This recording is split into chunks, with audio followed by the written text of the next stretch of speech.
sih? Terus gimana caranya mereka survive dari pandemi corona yang selama 2 tahun itu yang kita jalanin itu dan kita berhasil survive. Lalu gimana sih mereka tuh survive gitu loh dari bencana itu, dari pandemi itu gitu.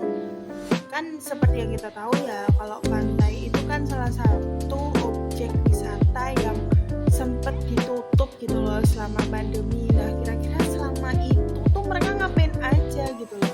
Dan detail-detail kecil yang mungkin kalian nggak pernah atau mungkin pernah terpikir tapi nggak pernah terjawab gitu sampai saat ini. Nah, video ini bakal ngebantu kalian untuk menjawab pertanyaan-pertanyaan itu. Nah, jadi ikuti keseruannya. Oke, kembali lagi. Nah, jadi narasumber pertama kita itu adalah seorang ibu-ibu penjual seafood yang ada di sekitar pantai Parangkusumo. Nah, mungkin aku di sana itu bakalan sedikit tanya-tanya tentang kayak selama pandemi itu naik apa turun penjualannya kan, kayak pengadaan barangnya itu dari mana gitu kan, terus habis itu ya dan semacam-macamnya gitu. Kalian bisa simak video berikut ini.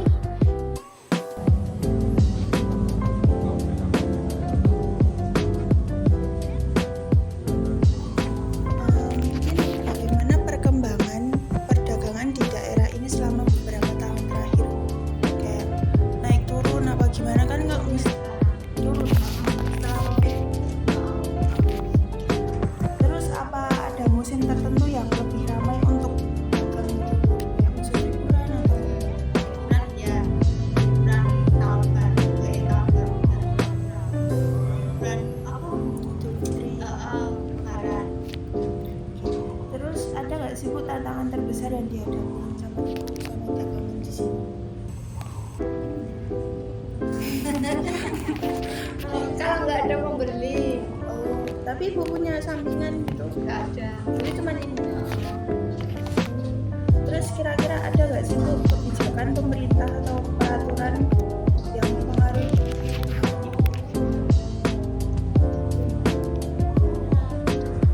Udah. Peraturan pemerintah sih Ya kayak misal ada biaya pajak atau apa gitu. nggak ono. Jadi ya kalau penghasilan ya masuk sendiri. Tapi ya ini pajaknya gini. Oh aja mbak, kayak ini ya. Berarti tetap bayar pajak ke berapa persen itu?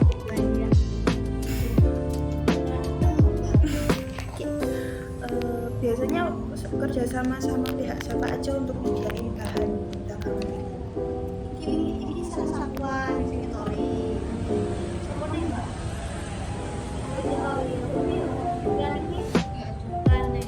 Kayak Nah, ikan, wah, nih kan ambil sendiri. berarti dari pihak keluarga gitu. Oh, kita sendiri nih pasar. Pasarnya di mana? Pasarnya di Depok. Oh, oke. Terus kan ibu kan kadang kan ini pasang surut ya jualannya. Terus kira-kira ibu nyedia apa? Jualan secara online gitu? Cuman offline di sini. Oke, kalau tadi udah sama ibu-ibu penjual seafood, kita beralih lagi ke penjual bakwan Malang ada di sekitar Pantai Parangkusumo. Jadi konsep dari ibu-ibu penjual bakwan Malang ini tuh tipikal yang pakai apa motor gitu keliling-keliling gitu. Jadi keliling-kelilingnya tuh di pinggiran pantai gitu. Ibunya pernah cerita kalau hampir ke bawah ombak gitu. Terus beliau juga adalah intinya cerita dari beliau gitu kayak buat survive dari pandemi gitu. Karena kan seperti yang kita ingat kalau selama pandemi itu objek-objek wisata itu pada ditutup. Jadi para pelaku ekonomi ini tuh nggak punya pilihan gitu buat ya memenuhi kebutuhan sehari-hari. Lalu gimana ibunya ini bisa survive? Stay tune, simak video berikut ini. Ya, pasang surut, bahkan sering tambah ombak. Terkadang walaupun udah apa, pasang surut kalau lagi naik sedikit saya ke atas. Tapi kadang tiba-tiba langsung besar, kadang-kadang. Terus pas COVID itu kerasa nggak Bu? Ekonominya turun banget. Terasa banget, kurang hampir 2 tahun saya itu udah habis semua saya jualin buat makan. Aku pikir tuh cuma 1 tahun, apa enggak 5 tahun, 5 bulan atau 3 bulan. Ternyata satu tahun belum, masih ditutup, belum bisa jualan. Oh berarti pas waktu COVID itu benar-benar ditutup. Iya, ditutup 1 tahun. Setelah 1 tahun dibuka lah, tapi masih sepi. Terus selama COVID itu Ibu jualan apa? Nganggur, makanya saya jualin barang-barang di rumah habis. Ya orang jualan kemana orang? Cuma di sini jualannya.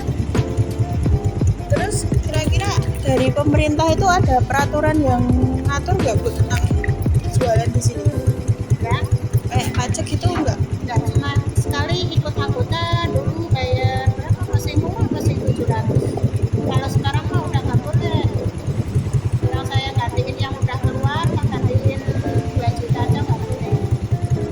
Udah ya nggak boleh ada anggota baru udah nggak boleh soalnya udah terlalu banyak. Berarti kalau misalkan penghasilan dari sini ya murni ke Ibu. Iya. Cuma dari sini doang. Mungkin udah Bu. Padahal teman-teman pada dapat bantuan sama sekali belum pernah. Oh berarti kalau kayak gitu ikut anggota ada bantuan. Enggak, maksudnya dulu pas ini ada ya sejak ada bantuan-bantuan itu saya nggak Bantuan pernah pasca COVID atau ya, pas? nggak pernah dapat apa-apa. Berarti emang ada bantuan dari pemerintah. Ada sampai sekarang tuh masih ada kayak PHK apa PKH, terus lansia, terus apa lagi tuh saya kurang tahu. Oh berarti memang menurut itu bisa kurang tepat sasaran gitu mungkin Bu. Iya, bahkan yang nggak pernah dapat sekalipun. Yang dapat. Mungkin yang terakhir Bu, mungkin kira-kira ada harapan nggak sih Bu tentang di sini di pantai, tentang mungkin yang bisa dibuat pemerintah evaluasi gitu. Kalau menurut saya sih sejak ini kondisinya sekarang ini, maksudnya saya akui memang sejak ada pemilu Prabowo itu ya, dari itu apa, sejak pemilu Prabowo itu semakin sulit, bahkan semakin sulit sampai sekarang tambah sulit, tambah sepi, tambah sulit. Ya memang di samping itu kan sekarang banyak wisata, banyak orang jualan, jadi semakin sulit. Oh, persaingannya ya Bu. Iya.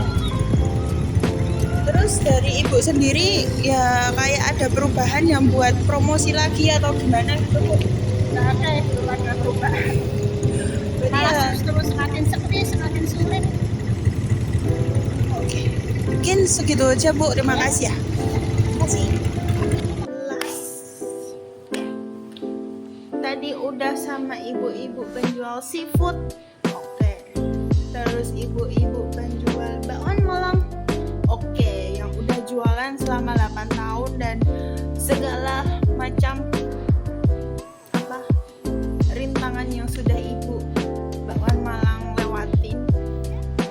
Kita move on lagi. Oke. Untuk kita berbicara dengan Bapak tukang parkir. Kalau tukang parkir itu apa sih yang ada di benak kalian gitu? Kayak cuman bapak-bapak yang jaga parkir atau wah penghasilannya ya segitu gitu. Kalian jangan pernah remehkan. Ya, aku waktu di lokasi itu aku shock dengar penghasilan bapak itu di weekend ya. Kira-kira berapa sih penghasilannya beliau di weekend. Kalian penasaran nggak sih? Stay tune, simak video berikut ini. Nah, kira-kira udah berapa lama ya Pak bekerja di sini? Udah hampir 5 tahun, Mbak. Oh, berarti sejak COVID. Ya, Terus gimana sih Pak penentuan tarif parkir di tempat ini? kebutuhan parkir di tempat ini semua sama ya. Kalau mobil itu 10.000, kalau motor itu 5.000. Oh, berarti dari pihak Sudah resmi. Terus berapa pemasukan Bapak dari parkir ini di weekend atau weekday gitu kan? Kalau weekend hari libur itu sehari itu ngumpul hampir ya 5 juta semua mobil motor. Kalau weekday? Kalau weekday ya dari ya sehari itu udah 1 juta. Jaraknya nggak jauh. Nggak jauh. Terus apa sih Pak tantangan terbesar selama ngatur parkir? Ngatur parkir itu ya kendala kalau hujan ada pada antri mau masuk semua gitu, jadi udah penuh masuk itu. Pengen masuk semua. Berarti kalau ya misalkan di sini terus hujan gitu Pengen masuk semua. Padahal udah penuh. Terus apa ada kerjasama saat dengan pengelola pantai atau pihak keamanan untuk mengatur parkiran? Ya ada. Kira-kira ada nggak sih Pak fasilitas yang sebaiknya ditambah untuk pengunjung gitu? Atas pengunjung kayaknya nggak ada ya. Jadi ya udah baik-baik aja gitu. Ya udah baik selama ini. Mungkin yang terakhir Pak, maaf ada nggak Pak pembagian hasil dengan disub atau semacamnya? Cuma pajak. Biasanya Ya, berapa ya. persen? Ya. Nggak tahu ya bosnya. Mudah-mudahan pajak. Mungkin itu Pak, makasih ya. Ya.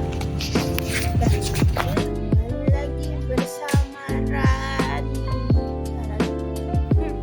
Tadi kan kita udah ngobrol sama pedagang seafood ya kan, terus pedagang bakwan Malang ya kan, terus tadi juga udah ngobrol sama bapak-bapak jaga parkir.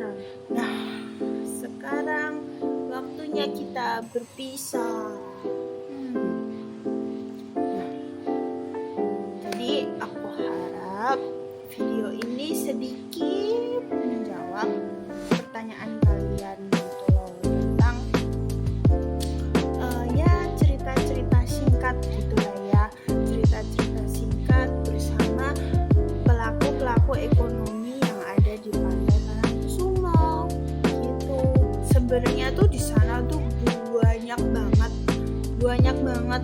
Nah, tapi kalau misal nanti dimasukin dalam video ini nanti kalian takutnya bosan gitu. Makanya aku cukup 3 gitu. 3 pelaku ekonomi di Pantai Parangkusumo. Nah, kalau misalkan kalian gabut ya kan, main gabut gitu di pantai cuman main air gitu kan.